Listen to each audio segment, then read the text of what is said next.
ശ്വാസം നേടാം. ഹൃത്തിനുള്ളിൽ ജീവൻ നൽകും വചനം, തിരുവചനം.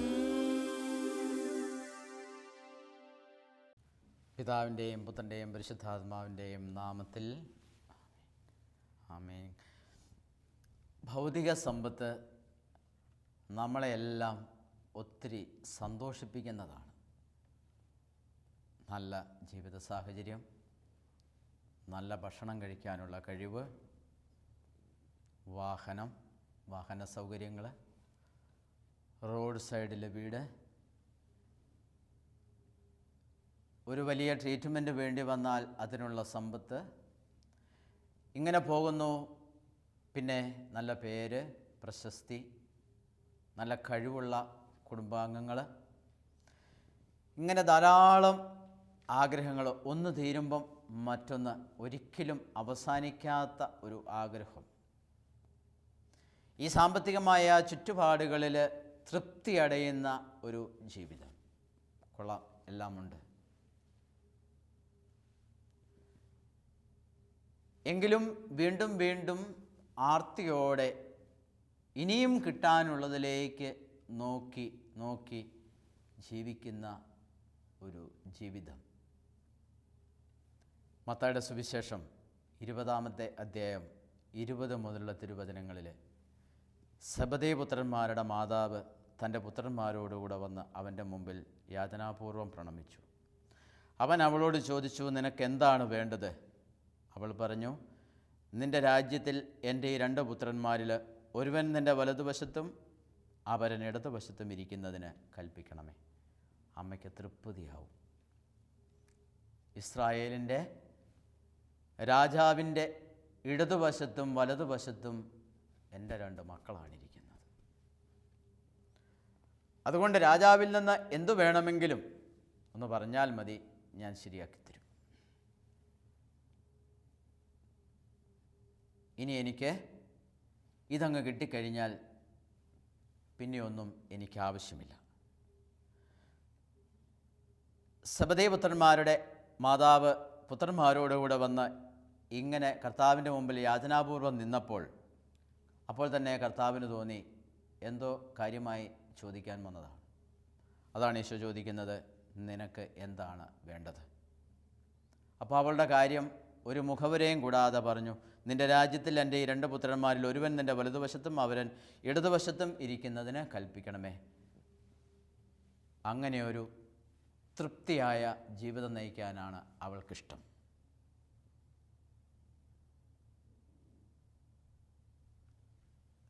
സ്നേഹമുള്ളവരെ, ഭൗതിക സമ്പത്തിലുള്ള തൃപ്തി അത് ഒരിക്കലും നിലനിൽക്കില്ല എന്ന് നമുക്കറിയാം. എത്രത്തോളം സമ്പത്തുണ്ടെങ്കിലും അത് നഷ്ടപ്പെടാൻ അധികം സമയം വേണ്ട. എന്തായാലും നിൻ്റെ കൂടെ ഈ മക്കൾ 2 പേരും വിളിച്ചപ്പോൾ ഇറങ്ങിപ്പോകുന്നതല്ലേ, അവർക്ക് ഈ 10 പേരേക്കാൾ കൂടുതൽ എന്തെങ്കിലും ഒക്കെ ഇരിക്കട്ടെ. എനിക്കും തൃപ്തി, കുടുംബത്തിന് ഭയങ്കര അഭിമാനം. ഇസ്രായേലിൻ്റെ രാജാവ് എൻ്റെ മക്കൾ 2 പേരെയും വലതും ഇടത്തും ഇരുത്തി രാജ്യം ഭരിക്കുന്നു. എൻ്റെ മക്കളാണവരെന്ന് എനിക്ക് അഭിമാനപൂർവ്വം പറയാമല്ലോ. സ്നേഹമുള്ളവരെ, സ്വന്തം പേര്, പ്രശസ്തി, സാമ്പത്തിക ചുറ്റുപാട് ഇതെല്ലാവരുടെയും സ്വപ്നമാണ്. മക്കൾ സുരക്ഷിതരാണെന്ന് ഉറപ്പുവരുത്താൻ എപ്പോഴും മാതാപിതാക്കൾ ശ്രമിക്കും. എൻ്റെ മക്കൾക്ക് നല്ല വിദ്യാഭ്യാസം വേണം, നല്ല ജോലി വേണം, നല്ലൊരു കല്യാണം കഴിപ്പിക്കണം, അവർക്ക് വീട് വേണം, അവർ സുരക്ഷിതരാണ് എന്നെനിക്ക് ഒരു ധൈര്യം വരണം. ചില മാതാപിതാക്കളെങ്കിലും പറഞ്ഞു കേട്ടിട്ടുണ്ട്, എൻ്റെ ഉത്തരവാദിത്വമെല്ലാം തീർന്നു.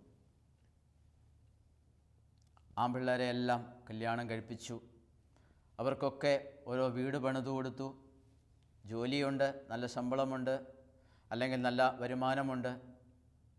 ആ മക്കളെല്ലാം വേറെ വേറെ വീടുകളിൽ താമസിക്കുന്നു. പെൺമക്കളെയൊക്കെ കെട്ടിച്ചു വിട്ടു, അവരും സുഖമായി ജീവിക്കുന്നു. അവരുടെ എല്ലാം കാര്യങ്ങൾ ഭംഗിയായി നിർവഹിച്ചു കഴിഞ്ഞിട്ടുണ്ട്. അങ്ങനെ എൻ്റെ ഉത്തരവാദിത്വം തീർന്നു. പറയാൻ പറ്റുമോ എൻ്റെ ഉത്തരവാദിത്വം തീർന്നു എന്ന്? അന്ത്യവിധിക്ക് രാജാവ് എന്നോട് ചോദിക്കുന്ന ചില ചോദ്യങ്ങളുണ്ട്. ആ ചോദ്യങ്ങൾക്ക് മറുപടി കൊടുക്കാൻ ഞാൻ തയ്യാറാണോ? കർത്താവ് സബദീപുത്രന്മാരുടെ അമ്മയോട് ചോദിക്കുകയാണ്, കാര്യത്തിലേക്ക് കടന്ന് ചോദിക്കുകയാണ്, ഞാൻ കുടിക്കുന്ന പാനപാത്രം കുടിക്കും അല്ലേ?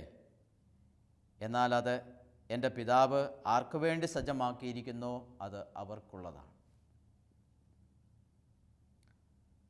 അപ്പം എൻ്റെ പിതാവ്, ഞാനുമല്ലത് തീരുമാനിക്കുന്നത്, എൻ്റെ പിതാവ് ആർക്കു വേണ്ടി സജ്ജമാക്കിയിരിക്കുന്നതോ അവർക്കുള്ളതാണ്. എൻ്റെ ഉത്തരവാദിത്വമെല്ലാം തീർന്നു എന്ന് പറയുന്ന മാതാപിതാക്കളും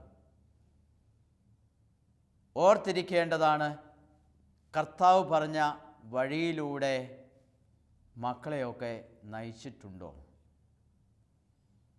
അവർക്ക് വേണ്ടതെല്ലാം നൽകി, പക്ഷേ കർത്താവ് കുടിക്കുന്ന കാസ കുടിക്കാൻ അവരെ തയ്യാറാക്കിയിട്ടുണ്ടോ?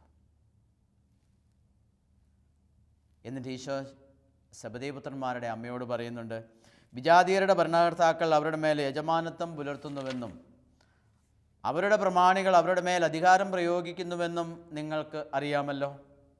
വിജാതീയരുടെ മേൽ അങ്ങനെയാണ്, അവരുടെ നീതിയും അതാണ്. അവരുടെ പ്രമാണിമാർ അവരുടെ കീഴിലുള്ളവരോട് അധികാരം പ്രയോഗിക്കും. എന്നാൽ നിങ്ങളുടെ ഇടയിൽ അങ്ങനെയായിരിക്കരുത്. ആ ഒരു മനോഭാവം കൂടെ കർത്താവ് പറയും. നിങ്ങളുടെ ഇടയിൽ അങ്ങനെയായിരിക്കരുത്. നിങ്ങളിൽ വലിയവനാകാൻ ആഗ്രഹിക്കുന്നവൻ നിങ്ങളുടെ ശുശ്രൂഷകനും നിങ്ങളിൽ ഒന്നാമനാകാൻ ആഗ്രഹിക്കുന്നവൻ നിങ്ങളുടെ ദാസനുമായിരിക്കണം. ഭൗതികമായ നേട്ടത്തിൽ മാത്രം ശ്രദ്ധ കേന്ദ്രീകരിച്ചുകൊണ്ട് ഭൗതികമായ സുസ്ഥിതിയിൽ മാത്രം നമ്മൾ തൃപ്തരാകാൻ അനുവദിക്കാതെ കർത്താവ് പറയുന്ന ഒന്നാമനാകാൻ ആഗ്രഹിക്കുന്നവൻ നിങ്ങളുടെ ദാസനായിരിക്കണം, ശുശ്രൂഷകനും ആയിരിക്കണം. ഭൗതിക നേട്ടങ്ങളുടെ പിന്നാലെ പായാതെ കർത്താവ് പറഞ്ഞ ഈ വചനങ്ങൾക്ക് അടിസ്ഥാനപ്പെടുത്തി ഒരു ജീവിതശൈലി നമ്മളെല്ലാവരും രൂപപ്പെടുത്തുകയും മാതാപിതാക്കൾ ആ തരത്തിൽ തങ്ങളുടെ മക്കളെ വളർത്തിക്കൊണ്ടുവരികയും അതിന് സജ്ജമാക്കുകയും ചെയ്താൽ മാത്രം അവർക്ക് പറയാം, ഞാൻ എൻ്റെ ഉത്തരവാദിത്വം പൂർണ്ണമായും നിർവഹിച്ചു എന്ന്. ഈശോ പറയുന്നു, നിങ്ങൾ വിജാതീയരെ പോലെ നിങ്ങളായിരിക്കരുത്, നിങ്ങൾ അവരിൽ നിന്ന് വ്യത്യസ്തരായിരിക്കണം. അവരിൽ നിന്നും വ്യത്യസ്തമായ ഒരു ജീവിതശൈലി നിങ്ങൾക്കുണ്ടായിരിക്കണം. അതായത് ശുശ്രൂഷിക്കാനുള്ള ഒരു മനോഭാവം, മറ്റുള്ളവരുടെ ദാസരാകാനുള്ള ഒരു മനോഭാവം, അവർക്ക് വേണ്ട ശുശ്രൂഷകൾ നൽകുന്നതിനുള്ള ഒരു നല്ല മനസ്സ്, ഇതൊക്കെ യോഹന്നാൻ്റെ സുവിശേഷത്തിൽ ഈശോ നമ്മളെ പഠിപ്പിക്കുന്നുണ്ടല്ലോ, ഞാൻ നിങ്ങളെ സ്നേഹിച്ച പോലെ നിങ്ങളും പരസ്പരം സ്നേഹിക്കുവിൻ.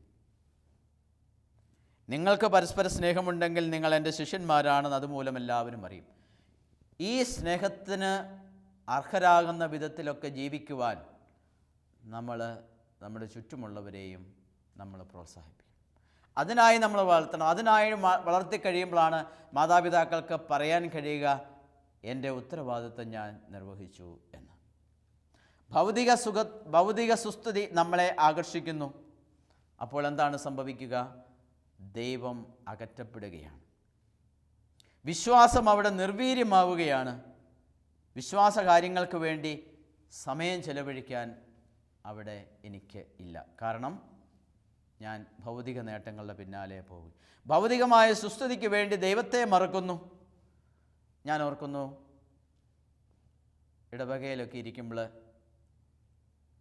പരീക്ഷയുടെ സമയത്ത് പിള്ളേർ വന്ന് അച്ഛാ പ്രാർത്ഥിക്കണമെന്ന് പറഞ്ഞ് പ്രാർത്ഥിപ്പിക്കും. മാതാവിൻ്റെയും യേശുപിതാവിൻ്റെയും ഒക്കെ മുമ്പിൽ ഒരുപാട് തിരികത്തിക്കും. അങ്ങനെ നല്ല ഒരു പ്രാർത്ഥനയുടെ ചൈതന്യം അവരിൽ നിൽക്കും. പക്ഷെ പരീക്ഷ കഴിയുമ്പോൾ പിന്നെ അവർ ആ ദൈവത്തെ ഓർക്കാറേയില്ല. അവർക്ക് വേണ്ടത് പരീക്ഷയിൽ കുറേ മാർക്ക് വേണം. അതിനുശേഷം എനിക്ക് എൻ്റെ ദൈവത്തെ ആവശ്യമില്ല. മറ്റൊരു ഉദാഹരണം പറഞ്ഞാൽ, ഒരു ടാക്സി ഡ്രൈവർ ഞായറാഴ്ച രാവിലെ പള്ളിയിൽ പോരാൻ ഒരുങ്ങുകയാണ്. അപ്പോൾ ആരോ വിളിച്ചു, ഒരു ഓട്ടത്തിന് വണ്ടി കൊണ്ട് ചെല്ലാമോ? ഇന്ന് ഞായറാഴ്ചയാണ്, കടമുള്ള ദിവസമാണ്, വിശുദ്ധ കുർബാനയിൽ പങ്കെടുക്കാൻ ഞാൻ കടപ്പെട്ടവനാണ്. പക്ഷേ പള്ളിയിൽ പോകുന്നതിനേക്കാൾ മെച്ചം ഈ ഓട്ടം പോകുന്നതാണ് എന്ന് അവൻ മനസ്സിലാക്കുന്ന കാരണം ഇന്ന് ഈ ഓട്ടം പോയാൽ എനിക്ക് ഇന്ന് കുറേ പണം കിട്ടും.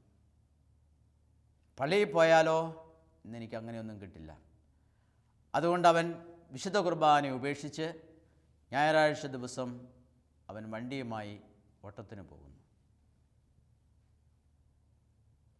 പണ്ടൊരു കൊച്ച് എന്നോട് ചോദിച്ചു, അച്ഛാ, വേദപാഠം പഠിച്ചിട്ട് എന്നാ കിട്ടാനാ? സ്കൂളിൽ പഠിക്കാനുള്ള കാര്യങ്ങൾ പഠിച്ചാൽ നല്ല മാർക്ക് കിട്ടും, A+ കിട്ടും. വേദപാഠം പഠിച്ചാൽ എന്ത് കിട്ടും? എന്ത് കിട്ടുമെന്ന് എനിക്ക് ആ കൊച്ചിനോട് കൃത്യമായി പറഞ്ഞു കൊടുക്കേണ്ടി വന്നു. പക്ഷേ അത് അവർ ഉൾക്കൊള്ളാൻ തയ്യാറല്ല. സ്നേഹമുള്ള സഹോദരങ്ങളെ, ദൈവത്തെ ഉപേക്ഷിച്ച് ഭൗതികമായ സുസ്ഥിതിക്ക് വേണ്ടി നമ്മൾ ഓടുമ്പോൾ നമ്മൾ ഓടുന്നത് ദൈവത്തെ ഉപേക്ഷിച്ചാണ് എന്നുള്ള കാര്യം നമ്മൾ മറക്കരുത്. ഞാൻ തിരഞ്ഞെടുക്കുന്നത് എന്താണ്? എൻ്റെ ദൈവത്തോടുള്ള വിശ്വസ്തതയാണോ? എന്നെ അനുഗ്രഹിക്കുന്ന ഞാൻ ഒരു ഞായറാഴ്ച കുർബാന ഒഴിവാക്കി ഞാൻ മറ്റെന്തെങ്കിലുമൊക്കെ ഉത്തരവാദിത്തങ്ങൾക്കായിട്ട് ഞാൻ പോകുന്നു. എനിക്ക് ലഭിക്കേണ്ട അനേക ആത്മീയ നന്മകൾ, എനിക്ക് ലഭിക്കേണ്ട കൃപ, അത് ഞാൻ നഷ്ടമാക്കുകയാണ് ചെയ്യുന്നത്. ഞാൻ ആരെയാണ് കൂടുതൽ സ്നേഹിക്കുന്നത്? ഭൗതികമായ സമ്പത്തിനെയോ സ്ഥാനമാനങ്ങളെയോ, അതോ ഞാൻ ദൈവത്തെ സ്നേഹിക്കുന്നുണ്ടോ? അപ്പോൾ ലൗകിക സമ്പത്തിൻ്റെ പിന്നാലെ പായുന്നത് കൊണ്ട് നമ്മൾ നഷ്ടമാക്കുന്നത് വലിയ വലിയ ദൈവത്തിൻ്റെ അനുഗ്രഹങ്ങളും കൃപകളുമാണ്. നമ്മളിൽ നിന്നും നഷ്ടപ്പെട്ടു പോകുന്ന ആത്മീയ നന്മകൾ വീണ്ടെടുക്കുവാൻ നമുക്ക് പിന്നെ സാധിച്ചു എന്ന് വരില്ല. അതുകൊണ്ട് നമ്മുടെ ആധ്യാത്മിക ജീവിതം അവഗണിച്ചിട്ട് ഭൗതിക സമ്പത്തിൻ്റെ പിന്നാലെ പായുമ്പോൾ എൻ്റെ ജീവിതത്തിൽ ഞാൻ എൻ്റെ ദൈവത്തെ എത്രത്തോളം മാനിക്കുന്നു എന്നുള്ളതാണ്. പ്രഭാഷകൻ്റെ പുസ്തകം 19-ാമത്തെ അധ്യായം 28-ാമത്തെ തിരുവചനം നമ്മോട് പറയുന്നു, അശക്തി കൊണ്ട് പാപത്തിൽ നിന്ന് ഒഴിഞ്ഞു നിന്നാലും തക്കം കിട്ടുമ്പോൾ തിന്മ പ്രവർത്തിക്കും. ഇതൊരു പ്രത്യേക സ്വഭാവമാണ്. അശക്തി കൊണ്ട് പാപത്തിൽ നിന്ന് ഒഴിഞ്ഞു നിന്നാലും തക്കം കിട്ടുമ്പോൾ തിന്മ പ്രവർത്തിക്കും. ഇത് ദൈവത്തോടുള്ള വിശ്വസ്തതയില്ലായ്മയാണ്. അശക്തി കൊണ്ടാണ് പാപത്തിൽ നിന്ന് ഒഴിഞ്ഞു നിൽക്കുന്നത്. ചെയ്യാൻ പറ്റാത്തത് കൊണ്ട്, ചെയ്താൽ പിടിക്കപ്പെടും എന്നുള്ളത് കൊണ്ട്, ചെയ്യാനായിട്ട് ധൈര്യമില്ലാത്തത് കൊണ്ട് പാപത്തിൽ നിന്ന് ഒഴിഞ്ഞു നിൽക്കും. തക്കം കിട്ടുമ്പോൾ തിന്മ പ്രവർത്തിക്കും. പ്രിയപ്പെട്ട സഹോദരങ്ങളെ, ഈ മാനസിക അവസ്ഥയിൽ നിന്ന് മാറി ഞാൻ എൻ്റെ ദൈവത്തെ സ്നേഹിക്കും, എൻ്റെ ദൈവത്തിൻ്റെ പ്രമാണങ്ങളെ ഞാൻ അനുസരിക്കുന്നു, ഞാൻ അവ ഇഷ്ടപ്പെടുന്നു. അതുകൊണ്ട് ഞാൻ മരിക്കേണ്ടി വന്നാലും എൻ്റെ ദൈവത്തിനെതിരെ ഞാനൊരു തെറ്റ് ചെയ്യില്ല എന്ന് ഉറച്ചു തീരുമാനിച്ച് എത്ര ശക്തമായ അവസരങ്ങൾ നമ്മൾ വന്നാലും ഞാനില്ല എന്ന് പറയാനുള്ള ഒരു മനസ്സ്, അതാണ് പ്രഭാഷകൻ്റെ പുസ്തകം നമ്മെ ഓർമ്മപ്പെടുത്തുന്നത്. അശക്തി കൊണ്ട് പാപത്തിൽ നിന്ന് ഒഴിഞ്ഞു നിന്നാലും തക്കം കിട്ടുമ്പോൾ തിന്മ പ്രവർത്തിക്കും. ഞാൻ ആരെയാണ് കൂടുതൽ സ്നേഹിക്കുന്നത്? ഞാൻ എൻ്റെ ദൈവത്തെ സ്നേഹിക്കുന്നുണ്ടോ? ഒന്നാമത്തെ പ്രമാണം എന്നെ എന്താണ് പഠിപ്പിക്കുന്നത്? നിയമാവർത്തനം 6-ാം അധ്യായം 4-ാമത്തെ തിരുവചനം, ഇസ്രായേലെ കേൾക്കുക, നമ്മുടെ ദൈവമായ കർത്താവ് ഒരേ ഒരു കർത്താവാണ്. നിങ്ങളുടെ ദൈവമായ കർത്താവിനെ പൂർണ്ണ ഹൃദയത്തോടും പൂർണ്ണാത്മാവോടും പൂർണ്ണ മനസ്സോടും സർവശക്തിയോടും കൂടെ സ്നേഹിക്കണം. ഇസ്രായേലെ കേൾക്കുക, നമ്മുടെ ദൈവമായ കർത്താവ് ഒരേ ഒരു കർത്താവാണ്. നിങ്ങളുടെ ദൈവമായ കർത്താവിനെ പൂർണ്ണ ഹൃദയത്തോടും പൂർണ്ണാത്മാവോടും പൂർണ്ണ ശക്തിയോടും കൂടെ സ്നേഹിക്കണം. ദൈവം ആഗ്രഹിക്കുന്നതാണ്. ഒരേ ഒരു കർത്താവാണ് നമ്മുടെ കർത്താവ്. പൂർണ്ണ ഹൃദയത്തോടെ ആ ദൈവത്തെ സ്നേഹിക്കണം. പൂർണ്ണ ആത്മാവോടെ ദൈവത്തെ സ്നേഹിക്കണം. സർവശക്തിയോടും കൂടെ ദൈവത്തെ സ്നേഹിക്കണം.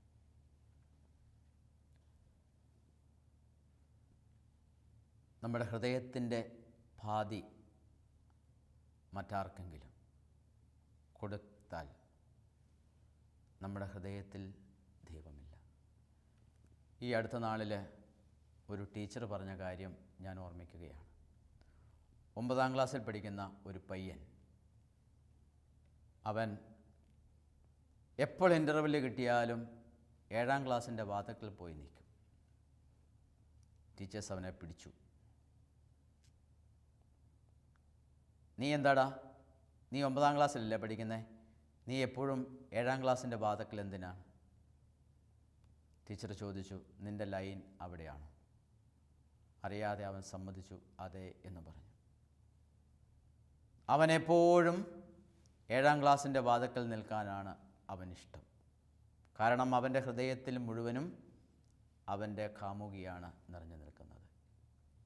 അവനൊരിക്കലും അവൻ്റെ ക്ലാസ്സിലിരിക്കാനും അവൻ്റെ ക്ലാസ്സിലെ സുഹൃത്തുക്കളെ സ്നേഹിക്കാനും അവൻ്റെ ക്ലാസ്സിൽ പഠിപ്പിക്കുന്ന കാര്യങ്ങൾ അവന് പഠിപ്പിക്കാനും അവന് സമയമില്ല. അവൻ്റെ ഹൃദയം എവിടെയാണ്? അവൻ്റെ ഹൃദയം 7ാം ക്ലാസ്സിലാണ്. സ്നേഹമുള്ള സഹോദരങ്ങളെ, അവനൊരിക്കലും അവൻ്റെ ഉത്തരവാദിത്വത്തെ സ്നേഹിക്കാൻ, അവൻ്റെ ഉത്തരവാദിത്വം നിർവഹിക്കുവാൻ, അവൻ്റെ കൂട്ടുകാരെ സ്നേഹിക്കാൻ അവന് സാധ്യമല്ല. കാരണം അവൻ്റെ ഹൃദയം വിഭജിക്കപ്പെട്ടിരിക്കുന്നു. ഇതുപോലെ പൂർണ്ണ ഹൃദയത്തോടെ ദൈവത്തെ സ്നേഹിക്കണം എന്ന് ദൈവം പറയുന്നു. എൻ്റെ ഹൃദയത്തിൻ്റെ പകുതിയിൽ ഞാൻ മറ്റാരെയെങ്കിലും സ്നേഹിക്കുന്നു, ഞാൻ സമ്പത്തിനെ സ്നേഹിക്കുന്നു, എൻ്റെ ജീവിത പങ്കാളിയെ സ്നേഹിക്കുന്നു, ദൈവത്തെക്കാൾ ഉപരിയായി ഞാൻ ആരെയും സ്നേഹിക്കുന്നത് ദൈവത്തിന് ഇഷ്ടമല്ല. എൻ്റെ സമ്പത്തിനെ ഞാൻ സ്നേഹിക്കുന്നു, എൻ്റെ വാഹനത്തെ ഞാൻ സ്നേഹിക്കുന്നു, എൻ്റെ സൗന്ദര്യത്തെ ഞാൻ സ്നേഹിക്കുന്നു, എൻ്റെ കഴിവുകളെ ഞാൻ സ്നേഹിക്കുന്നു, അവയൊക്കെ ഞാൻ എൻ്റെ ഹൃദയത്തിൽ പ്രതിഷ്ഠിച്ചാൽ അത് ദൈവത്തിന് ഇഷ്ടമല്ല. ഇസ്രായേലെ കേൾക്കുക, നമ്മുടെ ദൈവമായ കർത്താവ് ഒരേ ഒരു കർത്താവാണ്. നിങ്ങളുടെ ദൈവമായ കർത്താവിനെ പൂർണ്ണ ഹൃദയത്തോടും പൂർണ്ണ ആത്മാവോടും പൂർണ്ണ ശക്തിയോടും കൂടെ സ്നേഹിക്കണം. ഒന്നാമത്തെ സ്നേഹം ദൈവത്തോടായിരിക്കണമെന്ന് ദൈവം നമ്മോട് ആവശ്യപ്പെടുന്നു. പ്രിയപ്പെട്ടവരെ, എൻ്റെ ഒന്നാമത്തെ സ്നേഹം ആരോടാണ്? എൻ്റെ ഒന്നാമത്തെ സ്നേഹം എന്തിനോടാണ്? ഒരു ധനികൻ്റെ കൃഷിസ്ഥലം സമൃദ്ധമായ വിളവ് നൽകിയ ഒരു ഉപമ ഈശോ പറയുന്നുണ്ട്. അവൻ ഉടനടി എന്ത് ചിന്തിച്ചു? എനിക്ക് സമൃദ്ധമായ വിളവ് ലഭിച്ചിട്ടുണ്ട്, ഞാൻ എൻ്റെ കളപ്പുരകളെല്ലാം പൊളിച്ചു പണിയും, ഞാൻ അവയൊക്കെ പുതിയതാക്കി പണിത് എനിക്ക് കിട്ടിയ വിഭവങ്ങൾ മുഴുവൻ ഞാൻ ശേഖരിക്കും. എന്നിട്ട് ഞാൻ എൻ്റെ ആത്മാവിനോട് പറയും, തിന്നുക, കുടിക്കുക, ആനന്ദിക്കുക. പക്ഷെ ദൈവം അവനോട് ചോദിക്കുന്നു, നീ ഇതൊക്കെ പണിത് വെച്ച് ഇന്ന് രാത്രി നിൻ്റെ ആത്മാവിനെ നിന്നിൽ നിന്നും ആവശ്യപ്പെടുകയാണ്. അപ്പോൾ നീ ഒരുക്കി വെച്ചിരിക്കുന്ന ഇതെല്ലാം ആരുടേതാകും? അത് മറ്റാരുടേതോ ആകും. നിനക്കെന്ത് കിട്ടും? എൻ്റെ ആത്മാവ് നഷ്ടമാവുകയും ചെയ്യും. അതാണ് എൻ്റെ ജീവിതത്തിൽ സംഭവിക്കുന്നത്. ഞാൻ ഒരുക്കി വച്ചിരിക്കുന്നതെല്ലാം മറ്റാരുടേതോ ആകും. അതുമാത്രമല്ല, അത് മറ്റാരുടേതും ആയിത്തീരുന്നതൊപ്പം എൻ്റെ ആത്മാവ് എനിക്ക് നഷ്ടമാവുകയും ചെയ്യും. അതുകൊണ്ട് എനിക്കുള്ള ഭൗതിക സമ്പത്തിനെ ഞാൻ ഒന്നാം സ്ഥാനത്ത് നിർത്താതെ അതിനെ ഞാൻ നിർത്തേണ്ട ഒരു ഇടത്ത് ഞാൻ നിർത്തണം. മറ്റൊരു ചെറുപ്പക്കാരൻ ഈശോയുടെ അടുത്ത് വന്നു, നല്ലവനായ ഗുരു, നിത്യജീവൻ അവകാശമാക്കാൻ ഞാൻ എന്ത് ചെയ്യണം? ഈശോ പറഞ്ഞു, നിനക്കറിയാമല്ലോ, പ്രമാണങ്ങൾ നിനക്കറിയാമല്ലോ, കൊല്ലരുത്, വ്യഭിചാരം ചെയ്യരുത്, മോഷ്ടിക്കരുത്, കള്ളസാക്ഷ്യം നൽകരുത്, പിതാവിനെയും മാതാവിനെയും ബഹുമാനിക്കുക. ചെറുപ്പം മുതൽ ഞാനിവയെല്ലാം അനുസരിക്കുന്നുണ്ട്. എങ്കിലും നിനക്കൊരു കുറവുണ്ട്. പോയി നിനക്കുള്ളതെല്ലാം വിറ്റ് ദരിദ്രർക്ക് കൊടുക്കുക, അപ്പോൾ സ്വർഗത്തിൽ നിനക്ക് നിക്ഷേപമുണ്ടാകും. അതിനുശേഷം വന്ന് എന്നെ അനുഗമിക്കുക. അവൻ അറിയാമായിരുന്നു ഈ ഭൗതിക സമ്പത്തിന്മേൽ ചുറ്റിപ്പറ്റി ഞാൻ നിൽക്കുന്നതുകൊണ്ട് അവൻ്റെ മനസാക്ഷി അവനെ അസ്വസ്ഥതപ്പെടുത്തുന്നുണ്ട് അതിൽ നിന്നും വിട്ടുപിരിയാൻ. അതിനാണ് അവൻ ഗുരുവിൻ്റെ അടുത്ത് വന്നത്. ഗുരുവിന് കൃത്യം കാര്യം മനസ്സിലായി. നിനക്കൊരു കുറവുണ്ട്, സത്യമാണ്. പോയി നിനക്കുള്ളതെല്ലാം വിറ്റ് ദരിദ്രർക്ക് കൊടുക്കുക. അപ്പോൾ സ്വർഗത്തിൽ നിനക്ക് നിക്ഷേപമുണ്ടാകും. അതിനുശേഷം വന്ന് എന്നെ അനുഗമിക്കുക. അപ്പോൾ അവൻ്റെ ആ കുറവ് അവനെ അസ്വസ്ഥതപ്പെടുത്തി. സ്നേഹമുള്ള സഹോദരങ്ങളെ, ദൈവമായ കർത്താവിനെ പൂർണ്ണ ഹൃദയത്തോടും പൂർണ്ണാത്മാവോടും സർവശക്തിയോടും കൂടെ സ്നേഹിച്ചില്ലെങ്കിൽ എന്തോ ഒരു കുറവുണ്ട് എന്ന് എൻ്റെ മനസാക്ഷി എന്നോട് എപ്പോഴും പറഞ്ഞുകൊണ്ടിരിക്കും. എൻ്റെ ദൈവമായ കർത്താവിനെ ഞാൻ പൂർണ്ണ ഹൃദയത്തോടും പൂർണ്ണാത്മാവോടും പൂർണ്ണ മനസ്സോടും സർവശക്തിയോടും കൂടെ സ്നേഹിക്കുന്നില്ലെങ്കിൽ എന്നെ അസ്വസ്ഥതപ്പെടുത്തുന്ന ഒരു മനസാക്ഷിയായിരിക്കും എനിക്ക് ഉണ്ടാവുക. ആ മനസാക്ഷിയുടെ സ്വരം കേട്ടിട്ട് എന്താണ് എനിക്കൊരു കുറവ് എന്ന് ചിന്തിക്കാനും ആ കുറവിനെ കണ്ടുപിടിക്കാനും എനിക്ക് സാധിക്കണം. അപ്പോൾ എന്നെ പിടിച്ചു മുറുക്കിയിരിക്കുന്ന എൻ്റെ കുറവുകൾ ദൈവത്തെക്കാൾ കൂടുതലായി ഞാൻ മറ്റെന്തിനെയെങ്കിലും സ്നേഹിക്കുന്നുണ്ടോ?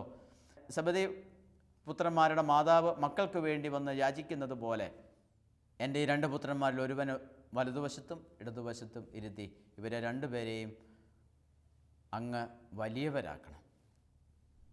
സുഭാഷിതങ്ങളുടെ പുസ്തകം 24-ാമത്തെ അധ്യായം 3-ാമത്തെ തിരുവചനം പറയുന്നു, ജ്ഞാനത്താൽ വീട് പണിയപ്പെടുന്നു, വിവേകത്താൽ അത് ഉറപ്പിക്കപ്പെടുന്നു, അമൂല്യവും മനോഹരവുമായ വസ്തുക്കളാൽ വിജ്ഞാനം അതിലെ മുറികൾ നിറയ്ക്കുന്നു. ജ്ഞാനത്താൽ വീട് പണിയപ്പെടുന്നു, വിവേകത്താൽ അത് ഉറപ്പിക്കപ്പെടുന്നു, അമൂല്യവും മനോഹരവുമായ വസ്തുക്കളാൽ വിജ്ഞാനം അതിലെ മുറികൾ നിറയ്ക്കുന്നു. പ്രിയപ്പെട്ട സഹോദരങ്ങളെ, ഈ സ്വർഗീയ ജ്ഞാനം നമുക്കൊരിക്കലും നഷ്ടമാകരുത്. ഞാൻ എൻ്റെ സമ്പത്തിനെ എവിടെ നിർത്തണം? ഈ സ്വർഗീയ ജ്ഞാനത്താൽ വീട് പണിയപ്പെടണം, വിവേകത്താൽ അത് ഉറപ്പിക്കപ്പെടണം, അമൂല്യവും മനോഹരവുമായ വസ്തുക്കളാൽ വിജ്ഞാനം അതിലെ മുറികൾ നിറയ്ക്കുകയും വേണം. അപ്പോൾ ഒരിക്കലും നമ്മൾ വഴിതെറ്റിപ്പോകാത്ത ഒരു ജീവിതം നമുക്ക് ലഭിക്കും. പലപ്പോഴും നമുക്ക് പറ്റുന്ന ഒരു തെറ്റാണ് അവസാനം പറയും അറിയില്ലായിരുന്നു. അങ്ങനെ ഒരു ഒഴിവ് കഴിവ് സുഭാഷിതങ്ങളുടെ പുസ്തകം 24-ാം അധ്യായം 12 മുതലുള്ള തിരുവചനങ്ങളിൽ ഞാനിത് അറിഞ്ഞില്ല എന്ന് പറഞ്ഞാൽ തന്നെ ഹൃദയത്തെ തൂക്കി നോക്കുന്നവൻ സത്യം ഗ്രഹിക്കുന്നില്ലേ? നിന്റെ ആത്മാവിനെ നിരീക്ഷിച്ചു കൊണ്ടിരിക്കുന്നവൻ അതറിയുന്നില്ലേ? അവിടുന്ന് പ്രവൃത്തികൾക്ക് തക്ക പ്രതിഫലമല്ലേ നൽകുക? ഒത്തിരിയേറെ കഴിയുമ്പോൾ പലരും പറയുന്നൊരു പ്രശ്നമാണ് ഇതറിയില്ലായിരുന്നു. അതാണ് സുഭാഷിത പുസ്തകം നമ്മളെ ഓർമ്മപ്പെടുത്തുന്നത്. 24-ാം അധ്യായം 12-ാം തിരുവചനം, ഞാനിതറിഞ്ഞില്ല എന്ന് പറഞ്ഞാൽ തന്നെ ഹൃദയത്തെ തൂക്കി നോക്കുന്നവൻ സത്യം ഗ്രഹിക്കുന്നില്ലേ?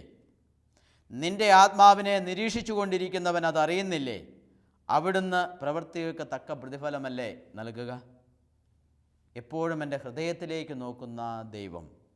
അപ്പം ദൈവത്തെ അറിയാനും ദൈവസ്നേഹത്തിൽ വളരാനും ഞാൻ എന്ത് പ്രയത്നം നടത്തി അതിനൊരു ഉത്തരവാദിത്വം എനിക്കുണ്ട്. ദൈവത്തെ അറിയാനും ദൈവസ്നേഹത്തിൽ വളരാനും ഞാൻ എന്തു പ്രയത്നം നടത്തുന്നു, ഞാൻ എന്തു വില കൊടുക്കുന്നു, ഇത് ഞാൻ വില കൊടുത്തേ മതിയാവൂ. ദൈവസ്നേഹത്തിൽ വളരണമെങ്കിൽ, ഞാൻ ദൈവത്തെ അറിയണമെങ്കിൽ ഞാൻ അതിനുള്ളൊരു പ്രയത്നം നടത്തണം.